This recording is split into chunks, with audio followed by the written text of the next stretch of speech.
Now, this is just some background, and I understand that you all may have a copy of my resume, so this is just some highlights from my experience and education. So let's go into some trends. Obviously, there's lots and lots and lots of trends that you could pick out in the world of libraries. You can go to the world of mobile applications and that type of thing. These were the ones that I thought were most pertinent in my experience and most important. And they are customer convenience and empowerment, learning from retail, and community focus. So from here, what I'm going to do is just show some photos that I grabbed from here and there from a variety of libraries. I've acknowledged the libraries at the end that I picked these photos from. So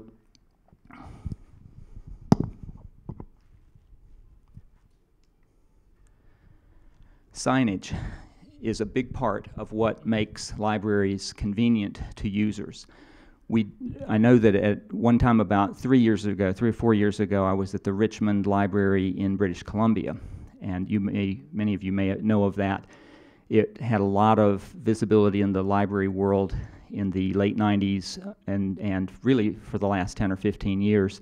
They call themselves the Library of the Future. Their website is yourlibrary.ca because it's Canada.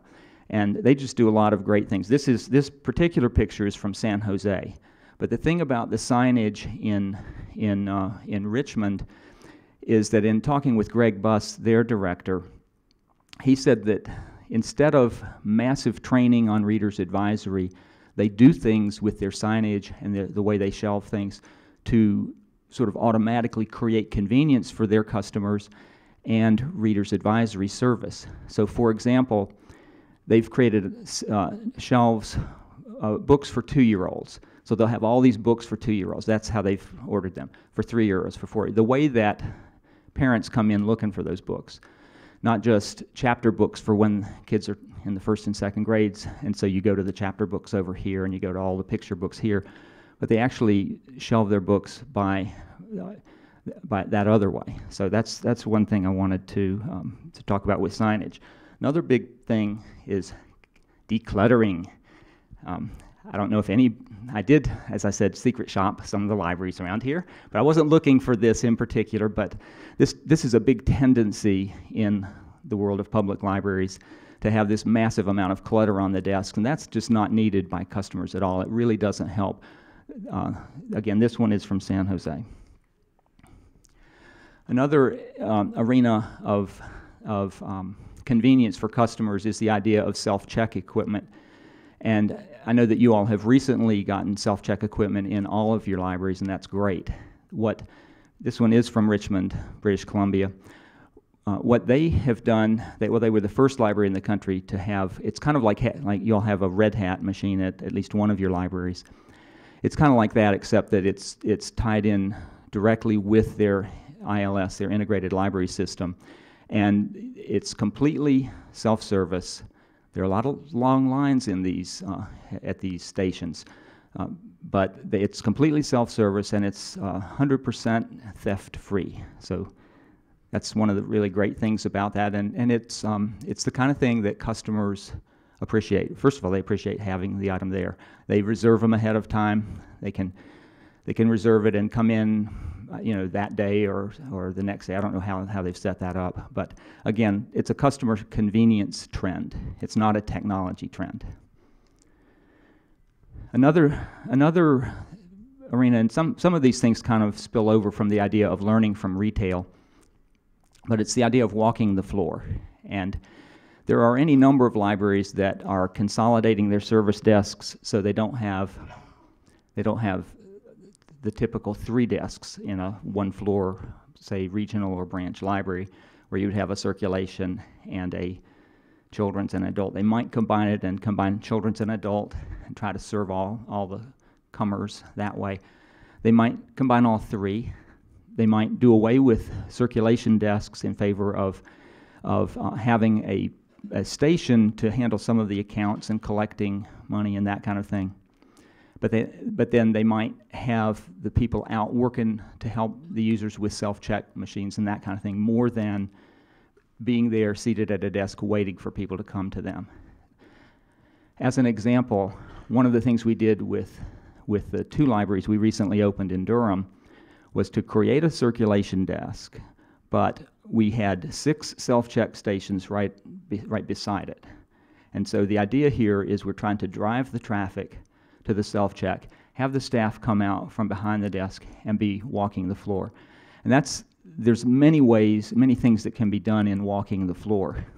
For example, when we see some things about learning from retail, we'll see these power walls, and I'll just mention that in a little bit, but the idea is that every public service staff member restocks the face-out books constantly, not just, say, every 3 or 4 hours or something like that, but constantly. It's the way that in a grocery store, for example, you don't just let the stock look crummy and look picked over and that kind of thing. You constantly restock. So that's part of what happens with walking the floor, and part of it is approaching people and trying to find out what they need and making sure that they're enjoying their time there, and maybe striking up a conversation, talking about books they might be interested in, and that kind of thing. And the final one I have here on customer convenience is the hours that you stay open. 5 nights a week, 7 days a week for all locations.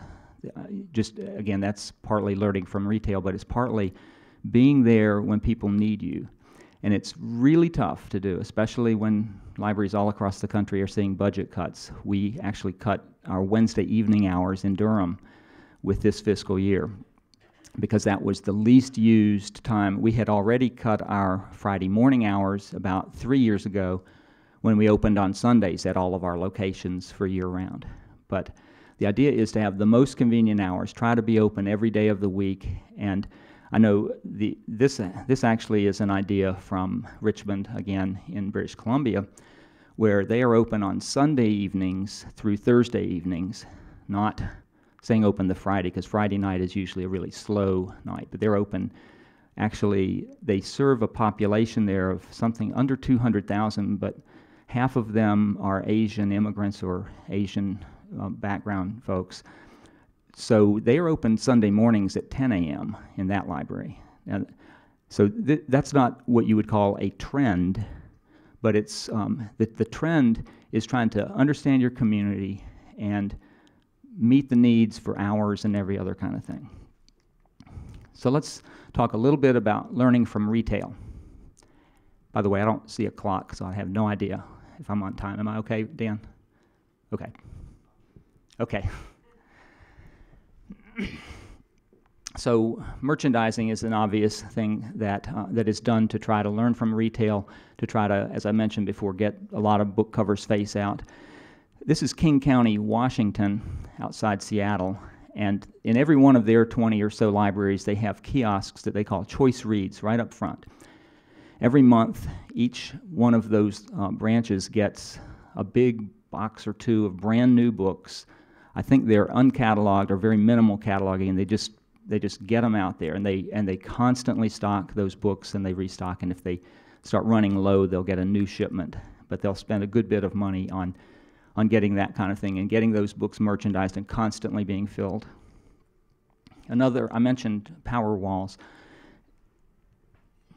The lower shelves on a power wall, and this is again back to Richmond, the lower shelves are spine out, the top 2 shelves are face out, and it's these shelves that are constantly stocked. If anybody ever walks past and sees that somebody picked a book from there, which hopefully they're picking up dozens and dozens of books every hour, you're going to be stocking that from down below.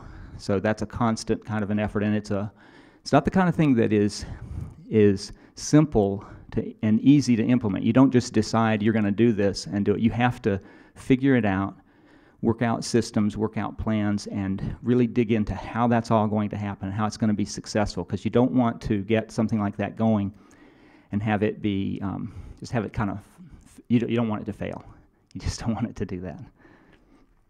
Another thing we're learning from retail, and you all do this, you actually do it really well on your website, is staff picks and staff reviews of books and that kind of thing. And if you get your staff picks out there and keep that kind of thing constantly stocked, again, it's not just a matter of a staff member picking 1 or 2, but it's constantly putting them out there. cafes and vending areas. This one is from King County. And I love the graphics that they use there. We were putting in vending machines in the new Durham libraries, and the first order, or the first equipment that came in, the main library manager was doing this actually before getting it to the new libraries. And he was getting these machines with the big Pepsi logos and that kind of thing. And I said, wait a minute, we need to not be an advertisement that way. So that's kind of what they were doing. But this, I really like that. Libraries as entertainment centers, teen zones in libraries, and as I mentioned before, customer service stations. This particular one is King County, Washington. So community focus. This is one of the most important things, especially to strategic planning, but especially to understanding our role as a public library in a community. Lexington Public Library is in the business of Lexington and Fayette County, not just the library business. So it's really important to always keep that in mind, and that's a pretty strong trend in libraries, in public libraries around the country.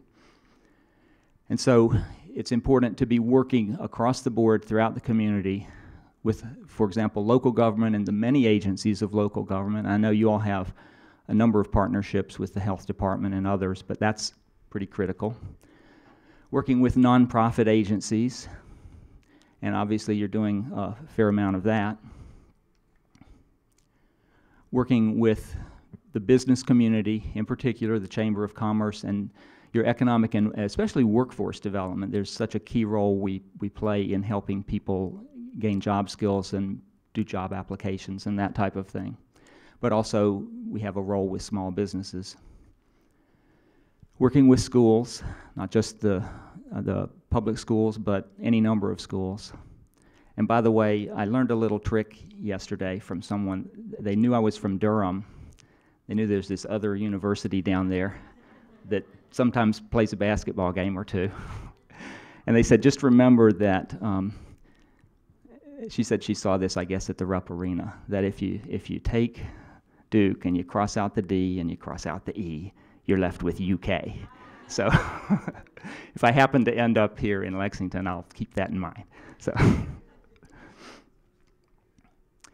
So working with all of these various agencies and government agencies and nonprofits and so on, a big part of the idea is to work with them to develop programming and lectures and workshops and all of that kind of thing.